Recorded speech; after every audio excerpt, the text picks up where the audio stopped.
नमस्कार, आप देख रहे हैं देवभूमि समाचार और मैं प्रियंका मलिक हाजिर उत्तराखंड की तमाम छोटी बड़ी खबरों के साथ। लेकिन खबरों का रुख करने से पहले एक नजर हेडलाइंस पर। चंपावत में बाबा साहेब डॉक्टर भीमराव अंबेडकर की जयंती पर कार्यक्रम। सीएम धामी ने दी श्रद्धांजलि। नरसिंह डांडा ग्रामीण क्षेत्र को दी कई योजनाओं की सौगात। उत्तराखंड कांग्रेस में मचे घमासान को शांत करेंगे पर्यवेक्षक पीएल पुनिया। प्रभारी को विधायक पढ़ा रहे थे राजनीति का पाठ, अब पार्टी हाईकमान ने संभाला मोर्चा। बीजेपी नेताओं से बढ़ी कांग्रेस। विधायक तिलक राज बेहड़ के नजदीकियां, मगर भाजपा में शामिल होने की चर्चाओं पर लगाया विराम। कहा, कांग्रेस के है सच्चे सिपाही। और गर्मी की दस्तक के साथ ही बढ़ने लगा वन अग्नि का खतरा। तराई पूर्वी वन प्रभाग ने तैयार किए मास्टर कंट्रोल रूम। समय रहते आग पर काबू पाने में होगी आसानी। हेडलाइंस के बाद बुलेटिन में खबरें विस्तार से। चंपावत की नरसिंह डांडा ग्रामीण क्षेत्र में बाबा साहेब डॉक्टर भीमराव अंबेडकर की जयंती के मौके पर कार्यक्रम का आयोजन किया गया, जिसमें सीएम पुष्कर सिंह धामी भी शामिल हुए। इस अवसर पर बाबा साहेब भीमराव अंबेडकर की मूर्ति पर पुष्प अर्पित कर उन्हें नमन भी किया। सीएम पुष्कर सिंह धामी ने जनता को संबोधित करते हुए कहा कि हम उत्तराखंड को विकास के पथ के लेकर चल रहे हैं और सपनों का उत्तराखंड बनाएंगे।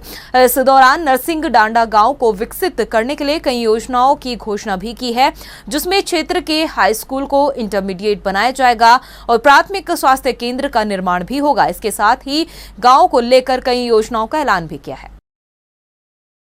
उनके द्वारा जो स्वप्न देखे थे, जिन कामों के लिए उन्होंने प्रयास किया था, जिन भाव को रखकर भारत का संविधान बनाया था, संविधान को रचा था, आज हमारे देश के यशस्वी प्रधानमंत्री मोदी जी के नेतृत्व में आज भारत की सरकार उन सभी कामों को आगे बढ़ा रही है। गरीब कल्याण की योजना बना रही है, अनुसूचित वर्ग के उत्थान के, चाहे पिछड़े वर्ग के उत्थान की, सभी योजनाएं मोदी जी की बाबा भीमराव अंबेडकर की भावना के अनुरूप आगे बढ़ रही है। उत्तराखंड के अंदर निर्बल वर्ग के उत्थान के लिए हमारे जो ऐसे स्थान हैं, ऐसी वर्ग हैं, अल्पसंख्यक कल्याण के माध्यम से, समाज कल्याण के माध्यम से हम उन सभी को प्राथमिकता पर रखकर काम कर रहे हैं। इसके साथ ही डॉक्टर भीमराव अंबेडकर की जयंती पर प्रदेश भर में कार्यक्रमों का आयोजन किया गया। वहीं देहरादून स्थित बीजेपी प्रदेश मुख्यालय में भी कार्यक्रम का आयोजन हुआ, जिसमें भाजपा नेताओं ने डॉक्टर भीमराव अंबेडकर को श्रद्धा सुमन अर्पित की और उनके दिखाए गए मार्गों पर चलने का संकल्प लिया। बीजेपी के प्रदेश उपाध्यक्ष मुकेश कोहली ने कहा कि डॉक्टर भीमराव अंबेडकर देश के संविधान के निर्माता है। उन्होंने संविधान में महिलाओं को अधिकार देने का काम किया है, ताकि समाज के सभी वर्गों का संतुलन बना रहे। देखिए, डॉक्टर भीमराव अंबेडकर जी भारतीय संविधान के जनक कहे जाते हैं।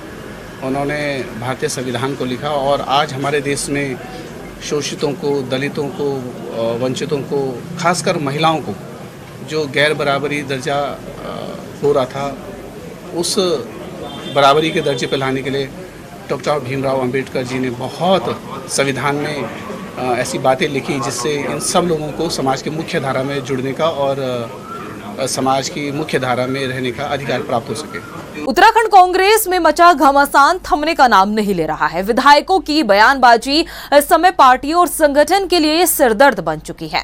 ऐसे में इस मसले का हल निकालने के लिए पार्टी हाईकमान ने पर्यवेक्षक को तैनात किया है, जो जल्द ही उत्तराखंड आ सकते हैं। ये रिपोर्ट देखिए। उत्तराखंड कांग्रेस में मचा घमासान, पार्टी की राह नहीं दिख रही आसान। अपनों पर विधायकों ने किया वार, क्यों फजीहत करवा रही पार्टी बार बार। 2017 से सत्ता से बाहर उत्तराखंड कांग्रेस में मचा घमासान थमने का नाम नहीं ले रहा है। सिर पर 2024 का लोकसभा चुनाव है और यहाँ कांग्रेस अंतर्कलह में ही उलझी दिख रही है। 17 के बाद 22 के चुनाव में भी हार का ठीकरा एक दूसरे पर फोड़ने के साथ ही राजनीति का पाठ पढ़ाने से कांग्रेस के नेता पीछे नहीं हट रहे हैं। हालात ये हैं कि प्रदेश कांग्रेस में अब संतुलन बनाने के लिए पर्यवेक्षक की तैनाती कर दी गई है। जाहिर है 2024 की महाभारत से पहले कांग्रेस को अपने ही भीमों से लड़ना पड़ेगा। दरअसल कांग्रेस में ना तो नेता की कोई कमी है और ना ही अंतर्कलह की। हर कांग्रेसी एक नेता है और उसका अपना एक गुट है और उसके लिए दूसरा गुट हमेशा निशाने पर है। अब जो जितना बड़ा नेता, उसके पास उतना ही बड़ा अंतर्कलह है। नहीं, बुलाने का कोई औचित्य ही नहीं, कौन बुलाएगा। ये निर्णय हाईकमान का है, हाईकमान जो भी निर्णय करेगा और उसका हम भी स्वागत करेंगे। अगर हाईकमान की तरफ से कोई पर्यवेक्षक आते हैं, निश्चित रूप से उनके सामने पूरी स्थिति रखी जाएगी। जब आलाकमान ने संज्ञान लिया तब तो पर्यवेक्षक की नियुक्ति हुई होगी ना, हम भी तो यही कह रहे हैं। लेकिन पर्यवेक्षक महोदय का यहाँ आने का कोई अधिकृत कार्यक्रम हमारे पास नहीं आया है, और जैसे ही उनका कार्यक्रम हमको प्राप्त होगा हम निश्चित रूप से आपसे उसको साझा करेंगे।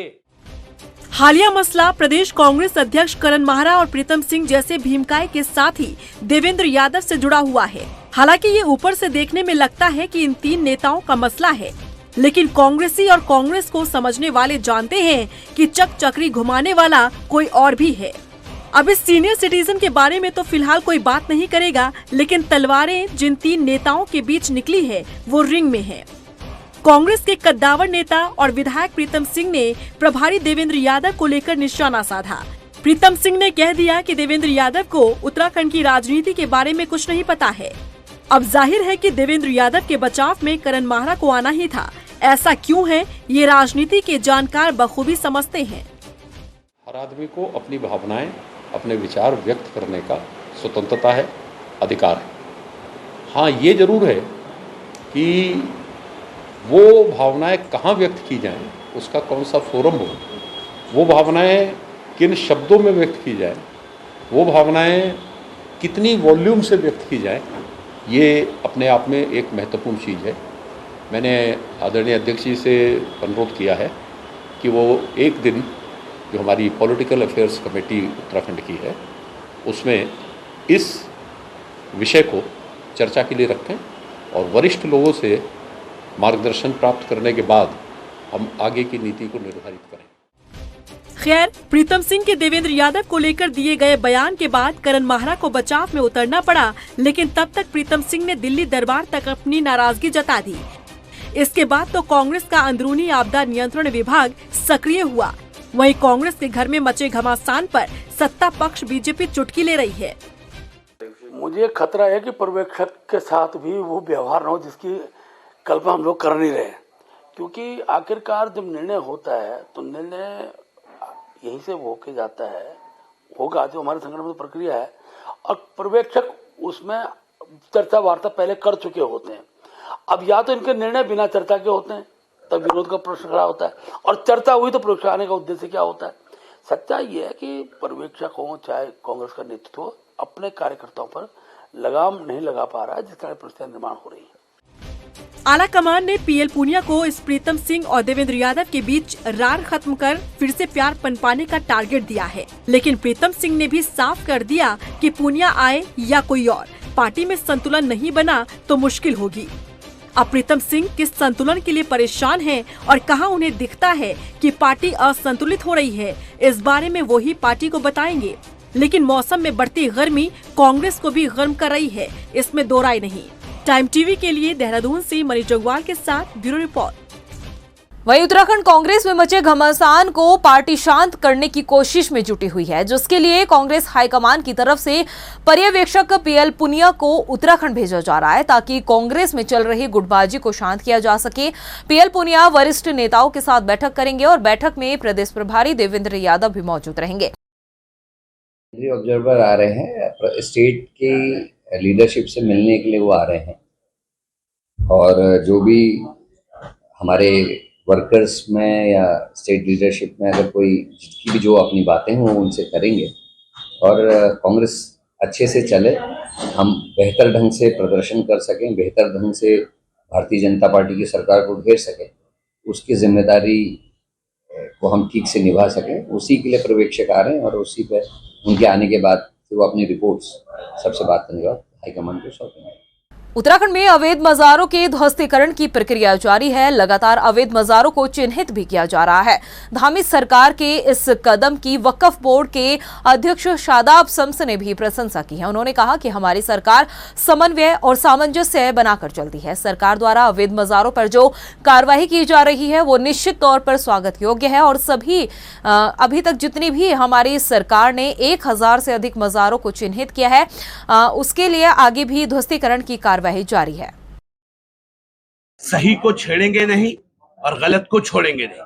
चाहे वो मदरसों का मामला रहा हो, चाहे वो दरगाहों का मामला रहा हो, मज़ारों का मामला रहा हो, वो अन्य किसी स्थल का मामला रहा, वो भूमाफियाओं के द्वारा कब्जाई गई जमीनों का मामला रहा, मत स्पष्ट है, सही को छेड़ेंगे नहीं, गलत को छोड़ेंगे नहीं। और हम ये कहते हैं कि अगर कोई सही है तो देवभूमि उत्तराखंड में हम तो आस्थावान लोग हैं, मानने वाले लोग हैं, हम किसी सही को बिल्कुल नहीं छेड़ते। और अगर कोई वाकई गड़बड़ कर रहा है तो ऐसे लोगों को छोड़ना भी नहीं चाहिए, क्योंकि ये गलत प्रवृत्ति की तरफ गलत तरह से इशारा कर रहा है। अपनी ही पार्टी के खिलाफ तल्ख तेवर अपनाए कांग्रेस विधायक तिलकराज बेहड़ के पार्टी बदलने की खबरें इन दिनों सियासी गलियारों में तैरती दिखाई दे रही है। माना जा रहा है कि बेहड़ की नाराजगी उन्हें पाला बदलने पर मजबूर कर सकती है, क्योंकि बीजेपी के वरिष्ठ नेताओं से लेकर मुख्यमंत्री पुष्कर सिंह धामी तक उनसे मुलाकात कर रहे हैं। ये रिपोर्ट देखिए। अपनी ही पार्टी से खफा कांग्रेस विधायक तल्ख तेवर में तिलकराज बेहड़, पार्टी के खिलाफ खोला मोर्चा, बेहड़ की पार्टी बदलने की चर्चा। इन दिनों कांग्रेस के वरिष्ठ नेता और विधायकों की नाराजगी अपनी ही पार्टी के खिलाफ नजर आ रही है। किच्छा से कांग्रेस के विधायक तिलकराज बेहड़ अपनी पार्टी से कुछ खफा दिख रहे हैं। ऐसे में ये चर्चा जोरों पर है कि कांग्रेस विधायक तिलकराज बेहड़ बीजेपी का दामन थाम सकते हैं। इन दिनों बीजेपी के कई बड़े नेता मंत्री उनसे मिलने के लिए उनके घर पहुंच रहे हैं। यहाँ तक कि खुद सूबे के मुखिया पुष्कर सिंह धामी ने भी उनसे मुलाकात की। अब इस मुलाकात के कई मायने निकाले जा रहे हैं। हालांकि कांग्रेस विधायक तिलकराज बेहड़ ने इसे शिष्टाचार भेंट बताया है। और उस सर्जरी को लोग मुझसे मिलने आ रहे हैं, देखने आ रहे हैं। ये एक शिष्टाचार मुलाकात है, सबको करनी चाहिए एक दूसरे के यहाँ। कोई जनप्रतिनिधि, और मैं विधायक हूँ, आम कार्यकर्ता भी कोई हो, आम व्यक्ति भी, उसको भी देखने जाना चाहिए। मैं तो विधायक हूँ पार्टी का, और 8 चुनाव मैंने एमएलए के लड़े हैं, 7 चुनाव मैंने रुद्रपुर से लड़े हैं। तो ऐसा नहीं है, लोग आ रहे हैं, उनका सम्मान है, और आना भी चाहिए लोगों को एक दूसरे को, चाहे वो पार्टी के हो चाहे दूसरी पार्टियों के हो। एक दूसरे के यहाँ सुख दुख बांटना तो अच्छी बात है ना, ये तो शिष्टाचार है, सभी को निभानी चाहिए। बेहड़ की अपनी पार्टी से नाराजगी और बीजेपी नेताओं का एक के बाद एक बेहड़ से मिलना पार्टी बदलने की चर्चा को बल दे रहा है। लेकिन बेहड़ इस बात का खंडन कर रहे हैं। उनका कहना है कि वो कांग्रेस के सिपाही हैं और पार्टी के साथ ही बने रहेंगे। अभी कोई सवाल ही पैदा नहीं होता। मैं कांग्रेस का काम सिपाही हूँ। मुझे कांग्रेस ने टिकट दी यार, मैं चुनाव लड़ा मैंने किच्छा से कांग्रेस पे, तो मैं क्यों अपनी सदस्यता छोड़ के इस्तीफा दूं, फिर दोबारा चुनाव में जाऊं? मुझे क्या पड़ी हुई है? कुछ चुनाव लड़ना आज की तारीख में आसान है? बहुत कठिन काम है चुनाव लड़ना, तो आसान नहीं होता है चुनाव लड़ना। और मैं कांग्रेस में हूँ, कांग्रेस में रहूँगा। और अगला लोकसभा चुनाव, हाँ, मैं 2-3 चुनाव में जो छोटे आ रहे हैं चुनाव, इसमें मैं तटस्थ रहूँगा। बीमार हूँ, मैं काम नहीं कर पाऊँगा, पर लोकसभा तक मैं फिट हो जाऊँगा 1 साल तक। जब लोकसभा का चुनाव आएगा तो मैं काम करूँगा। भले ही बेहड़ ने बीजेपी नेताओं के साथ मुलाकात को शिष्टाचार भेंट बताया हो और दल बदलने की बात का खंडन किया हो, लेकिन ये राजनीति है जहां अगले ही पल क्या हो जाए कुछ कहा नहीं जा सकता, और वो भी तब जब अपनी ही पार्टी के खिलाफ विधायक सुर अख्तियार किए हो। खैर, देखना होगा कि क्या बेहड़ अपनी बातों पर अड़िग रहते हैं या फिर सियासी गलियारों में चल रही चर्चाओं पर मुहर लगती है। टाइम टीवी के लिए उधम सिंह नगर से गौतम सरकार की रिपोर्ट। वहीं देहरादून स्थित हिल्टन स्कूल की छात्रा को बंधक बनाने के आरोप में शिक्षा विभाग ने रायपुर खंड शिक्षा अधिकारी विनोद कुमार और राजकीय बालिका इंटर कॉलेज की प्रिंसिपल को जांच सौंप दी है। चढ़ती कला टाइम टीवी चैनल की तरफ से ये खबर प्रमुखता के साथ दिखाई गई थी, जिसका असर ये हुआ है कि अब इस मामले में जांच सौंपी जा चुकी है। ऐसे में जांच के बाद आगे की क्या कार्रवाई होगी, ये देखने वाली बात है। आपको बता दें कि छात्रा के अभिभावकों ने आरोप लगाया था कि हिल्टन स्कूल में पढ़ने वाली उनकी बेटी, जो कि कक्षा 12वीं में है, उसकी फीस जमा न होने पर स्कूल प्रशासन ने 3 घंटे तक उसको बैठाकर रखा था, जबकि अभिभावकों ने फीस जमा करने के लिए 15 दिन का समय भी मांगा था। ये शिकायत बाल संरक्षण आयोग ने शिक्षा विभाग को भेजी और मामले का संज्ञान लेने के लिए कहा है। वहीं गर्मी की दस्तक के साथ ही तराई क्षेत्र और उससे लगे जंगलों में लगी बेकाबू आग से बेशकीमती वन संपदा खाक होने के साथ ही वन्य जीवों के अस्तित्व पर संकट मंडराने लगा है। वन अधिकारियों के मुताबिक इस साल बारिश काफी कम हुई है, जिससे जंगलों में आग लगने की आशंका ज्यादा बढ़ गई है, जिससे निपटने के लिए फायर सीजन की तैयारियों को अब अंतिम रूप दिया जा रहा है। वन अग्नि पर काबू पाने के लिए मास्टर कंट्रोल रूम तैयार किए जा रहे हैं। खास बात यह है कि पश्चिमी वृत्त के 5 वन प्रभागों के मास्टर कंट्रोल रूम को आपदा प्रबंधन कंट्रोल रूम और पुलिस कंट्रोल रूम के साथ जोड़ा गया है। देखिए, तराईपुरी वन प्रभाग के अंतर्गत जो जनपद नैनीताल और उधम सिंह नगर का जो है मैक्सिमम क्षेत्र पड़ता है और इसमें लगभग जो है 30 से 40 हज़ार हेक्टेयर क्षेत्र जो है वो अति संवेदनशील क्षेत्र है। इसके लिए हमने जो है यहाँ पे मुख्यालय स्तर पे एक मास्टर कंट्रोल रूम जो है वो गठित कर दिया है, संचालित है अभी, और लगभग 55 क्रूज स्टेशंस जो है 9 रेंजेस में जो खटीमा से लेके और हल्द्वानी तक हैं उनको संचालित कर दिया है। मैंने आज ही जो है वन क्षेत्र अधिकारियों की बैठक ली है और इसमें हर क्रूज स्टेशन पे 3 जो फायर वॉचर है वो रखे जा चुके हैं। वहीं पौड़ी में वन विभाग कर्मचारियों की आवासीय कॉलोनी बड़े ही खतरे की जद में है, जहां भू धसाव होने से कई सरकारी आवासों में दरारें पड़ चुकी है, जबकि आवासीय भवन जिस जमीन में टिके हैं वो जमीन ही अब धंसने लगी है। ऐसे में इन सरकारी आवासों में रह रहे वन विभाग कर्मचारी और उनके परिजनों को हर रोज डर के साए में जीवन यापन करना पड़ रहा है। वहीं इस पूरे मसले पर जिलाधिकारी ने कहा है कि मामले का संज्ञान ले लिया गया है और इंजीनियर की एक टीम जल्द ही आवासीय भवनों का निरीक्षण करने के लिए भेजी जाएगी। साथ ही डीएफओ से भी आवासीय भवनों की स्थिति की रिपोर्ट मांगी गई है। यहाँ बहुत दिक्कत हो रही कि कभी भी मतलब ये टूट सकता है और नीचे पड़ सकता है ज़मीन। भूकंप के झटके लगेंगे तो सर मतलब पूरा तहस नहस हो सकता है, इसलिए डर के दिन रात डर सता रहा है हमें। कभी भी बारिश लग रही है तो बहुत दिक्कत हो जा रही है। हम अपने बच्चों को उठा के दूसरे वाले कमरे में शिफ्ट हो जा रहे हैं सर, बहुत दिक्कत हो रही है। की जांच करवा के और जो भी इंजीनियरिंग सोल्यूशन इसके निकल सकते हैं या जो भी रिस्पॉन्सिबल रीज़न है उनको आइडेंटिफाई करने की कोशिश की जाए। आपने जैसे ही प्रकरण मेरे संज्ञान में डाला है, मैं इसमें एसडीएम और डीएफओ स्तर से एक रिपोर्ट लेते हुए और इंजीनियर्स को भी इसमें रखा जाएगा और जो भी सॉल्यूशंस निकाले जाने वो निकाले जाएंगे। देहरादून यातायात पुलिस लोगों को ये लगातार यातायात नियमों के प्रति जागरूक कर रही है, साथ ही सबक भी सिखाया जा रहा है। खासतौर पर यातायात police race drivers, stunt bike drivers के साथ ही अन्य जो राइडर्स हैं उनके खिलाफ भी मोर्चा खोल दिया है। आपको बता दें कि ट्रैफिक नियमों का उल्लंघन करने पर अब 2 घंटे की यात्रा मूवी भी देखनी होगी, उसके बाद उनका चालान भी किया जाएगा। मैं और मेरे टीम द्वारा कुछ क्रिटिक लोगों द्वारा हमने उसको दून फिल्म इंस्टीट्यूट में उसको देखा और वो फाइनल किए। तो हमने दून इंस्टीट्यूट पुलिस लाइन का बड़ा सभागृह और ट्रैफिक ऑफिस के ऊपर जो सभागृह बन रहा है वो उसके लिए फाइनल किया है और हम उसमें अब जब भी कोई चालान होगा, चालान भुगतने आएंगे या कोई रोड सेफ्टी को लेके रैश ड्राइवर्स का चालान होता है तो उनको ये फिल्म कंपलसरीली दिखाई जाएगी। उसके पश्चात ही चालान करके उनकी गाड़ी या जो भी डॉक्यूमेंट्स होंगे वो रिलीज होंगे। वहीं देहरादून पुलिस ने नेहरू कॉलोनी स्थित घर में दिन दिहाड़े हुई लूट की घटना का खुलासा कर दिया है। पुलिस ने 4 आरोपियों को मुजफ्फरनगर और एक आरोपी को ऋषिकेश से गिरफ्तार किया है, जिनके कब्जे से चोरी की गई ज्वेलरी भी बरामद की गई है। आपको बता दें कि 11 अप्रैल को नेहरू कॉलोनी निवासी संदीप अग्रवाल के घर बदमाशों ने चाकू और तमंचे की नोक पर चोरी की घटना को अंजाम दिया था। 11 अप्रैल को 107 नेहरू कॉलोनी सी ब्लॉक में जो एक डकैती घटना घटी है उसका हम लोगों ने जो उसमें संलिप्त जो 5 अभियुक्त थे उनको पकड़ लिया गया है। उस घटना में लगभग 8 लाख का जेवरात गए थे वो रिकवर हो गया है। उस घटना में प्रयुक्त 2 वाहन अपाचे, एक मोटरसाइकिल है, दूसरा एक्टिवा, वो रिकवर कर लिया गया है। तमंचा 315 बोर का एक बरामद रिकवर कर लिया गया है। चाकू जो था वो भी हमने रिकवर कर लिया है। इसमें इस पूरी सरगना का जो इसका जो गैंग का सरगना है वो विपिन है। ये लंगड़ा की चल रहा है वो व्यक्ति है और यही सरगना है, इसने ही पूरी प्लानिंग करी। वहीं लक्सर में मेडिकल स्टोर पर नशीली दवाइयों की बिक्री की जानकारी मिलने पर ड्रग्स विभाग ने लक्सर सहित सुल्तानपुर नगर पंचायत में कई मेडिकल स्टोर पर छापेमारी की है। इस दौरान मेडिकल संचालकों ने कई तरह का सहयोग भी किया और मेडिकल संचालकों में हड़कंप भी मचा रहा। वहीं ड्रग इंस्पेक्टर अनीता भारती ने बताया कि नशे की दवाइयों का कारोबार चल रहा है। इस तरह की सूचना पर ही मेडिकल स्टोर पर चेकिंग की जा रही है।